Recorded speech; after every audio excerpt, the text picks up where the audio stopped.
একজন শ্রমজীবী মানুষ নিজে লোহা পিটিয়ে তার পরিবার এবং নিজের জীবন ধারণের ব্যবস্থা করতেন এবং পাশাপাশি তিনি একটি আদর্শ লালন করতেন বাংলাদেশি জাতীয়তাবাদ। তিনি শহীদ রাষ্ট্রপতি জিয়াউর রহমান, দেশনেত্রী বেগম খালেদা জিয়া এবং আমাদের ভারপ্রাপ্ত চেয়ারম্যান জনাব তারেক রহমানের নেতৃত্বের প্রতি অবিচল আস্থা রেখে এই থানার বিভিন্ন রাজনৈতিক কর্মকাণ্ড বিএনপির পক্ষ থেকে সেখানে তিনি অংশগ্রহণ করতেন, সংগঠন করতেন, সুসংগঠিত করতেন। এ খবর অনেক আগেই আমাদের ভারপ্রাপ্ত চেয়ারম্যান জনাব তারেক রহমান পেয়েছেন। ইতিমধ্যে তিনি গুরুতর অসুস্থ হয়ে পড়েছিলেন, তাকে পাবনায় নিয়ে যাওয়া হয়েছিল। পাবনা জেলা বিএনপির নেতৃবৃন্দ সহ কেন্দ্র থেকে সবাই তার চিকিৎসার ব্যবস্থা সেখানে করেছিল। তো এইরকম একজন নিবেদিত প্রাণ মানুষ যে লোহা পিটিয়ে কামারের কাজ করে একটি রাজনৈতিক দলের আদর্শকে বুকের মধ্যে লালন করে তিনি এই অঞ্চলে বিএনপির পতাকাকে উড্ডীন রেখেছিলেন, আজকে তার পাশে দাঁড়ানোর জন্যই দলের ভারপ্রাপ্ত চেয়ারম্যান জনাব তারেক রহমান আমাদেরকে পাঠিয়েছেন। আমরা বিএনপি পরিবার নামে একটি সংগঠন, যেটি প্রধান পৃষ্ঠপোষক স্বয়ং বিএনপির ভারপ্রাপ্ত চেয়ারম্যান তারেক রহমান, এই সংগঠনের পক্ষ থেকে আমরা আমাদের চেয়ারম্যানের শুভেচ্ছা নিয়ে, তার সামান্য কিছু সহযোগিতা নিয়ে আমরা তাহের ঠাকুরের পাশে, অসুস্থ তাহের ঠাকুর এবং তার স্ত্রীর কে আমরা দেখে গেলাম, তার পাশে এসে আমরা দাঁড়িয়েছি। এই দাঁড়ানো শুধুমাত্র সাময়িক নয়, ক্ষণিকের জন্য নয়, এটা অব্যাহত থাকবে যতদিন তিনি আছেন। তার পরিবারের প্রতি দলের দৃষ্টি থাকবে, সহযোগিতা থাকবে, তার পাশে দাঁড়াবে।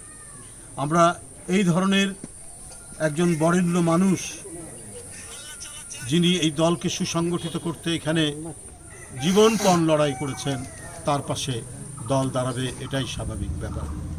আমরা বিএনপি পরিবারের পক্ষ থেকে আজকে এখানে উপস্থিত হয়েছি।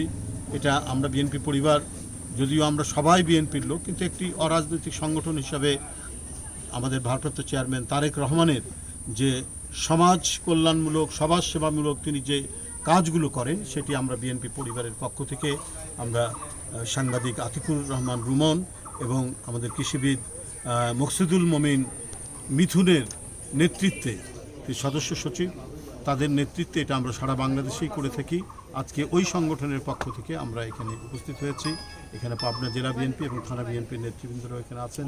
এখানে মাসুদ আছে, আমাদের জেলা বিএনপির সদস্য সচিব মিথুন আছে, আমাদের উপদেষ্টা ইঞ্জিনিয়ার সেলিম সাহেব আছে, আমাদের বিএনপির জাতীয় নির্বাহী কমিটির আইটি বিষয়ক সহ সম্পাদক সাইফ সাহেব এখানে উপস্থিত রয়েছেন। আরও আমাদের সাথে অনেক সফর সঙ্গী আমরা এসেছি। আমাদের এই আশাটা হচ্ছে একান্তই মানবিক। আমাদের এই আশাটা কোনো রাজনৈতিক সংগঠন বা রাজনৈতিক উদ্দেশ্যে আমরা আসিনি। এটা ভারপ্রাপ্ত চেয়ারম্যানের তার যে মানবিক এবং মানবতার পক্ষে তার যে কাজ, সেটারই আমরা বার্তা নিয়ে এসেছি, সহযোগিতা নিয়ে এসেছি।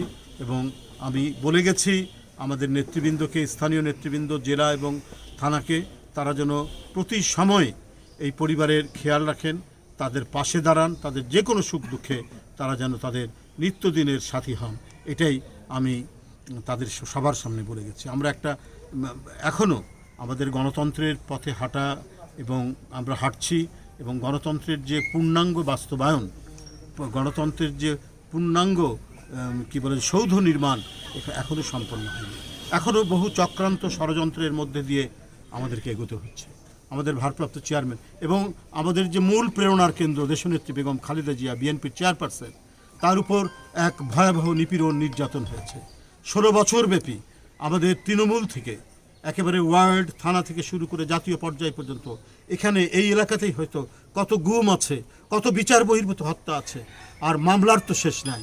অসংখ্য মানুষ একেবারে ওয়ার্ড পর্যায়েরও কেউ মামলা থেকে রেহাই পায়নি বা গ্রেফতার থেকে রেহাই পায়নি।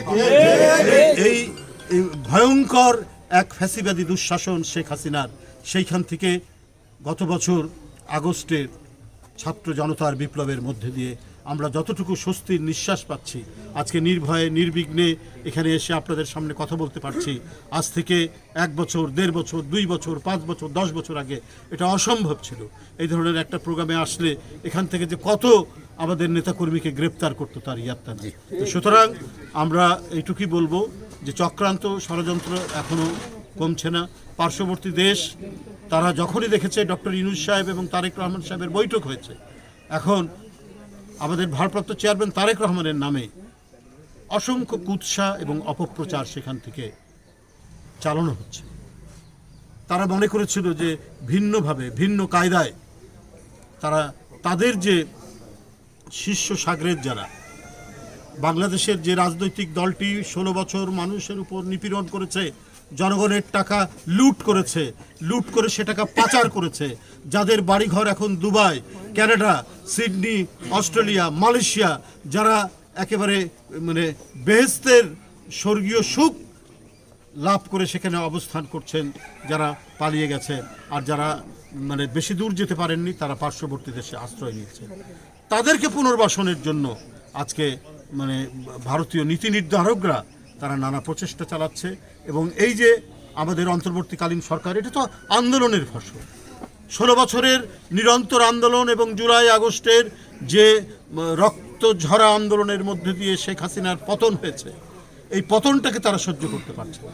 তাই এই আন্দোলনের যিনি প্রধান আর্কিটেক্ট, এই আন্দোলনকে যিনি প্রধান পৃষ্ঠপোষক দান করেছেন, গোটা জাতিকে সংগঠিত করেছেন, বিএনপির ভারপ্রাপ্ত চেয়ারম্যান তারেক রহমান, তাকে তারা টার্গেট করেছে। 16 বছর ধরে তাকে টার্গেট করে রেখেছিল, নানা কুৎসা দিয়েছে। তাদের এখানকার যে শিখণ্ডী, তাদের এখানকার যে চেলা চমুন্ডরা,